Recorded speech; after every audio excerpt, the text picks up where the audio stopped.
নোয়াখালীর মেয়ে চিত্রনায়িকা শবনম বুবলী ত্রাণ সামগ্রী নিয়ে তার এলাকায় ছুটে গেছেন। ফেসবুক পোস্টে তিনি জানিয়েছেন দুর্গত পরিবারের পাশে থাকার খবরটি। বন্যায় ক্ষতিগ্রস্ত ব্যক্তিদের কাছে ত্রাণ সামগ্রী পৌঁছে দিতে নোয়াখালীর বিভিন্ন এলাকায় যান বুবলী। গতকাল রাত্রে ত্রাণ সামগ্রী বিতরণের একটি ভিডিও এবং কয়েকটি ছবি নিজের ফেসবুকে পোস্ট করে খবরটি জানান বুবলী। যার যার অবস্থান থেকে সবাইকে বন্যার্তদের পাশে দাঁড়ানোর অনুরোধ করেন বুবলী। বুবলী জানান বৃহস্পতিবার ভোরে তিনি নোয়াখালীর উদ্দেশ্যে যাত্রা করবেন।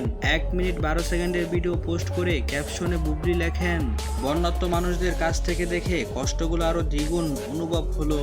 আমার মতো করে আমি সবসময় চেষ্টা করি এই ভালোবাসার মানুষগুলোর কাছাকাছি থাকতে, কারণ এটা আমার মানসিক শান্তি।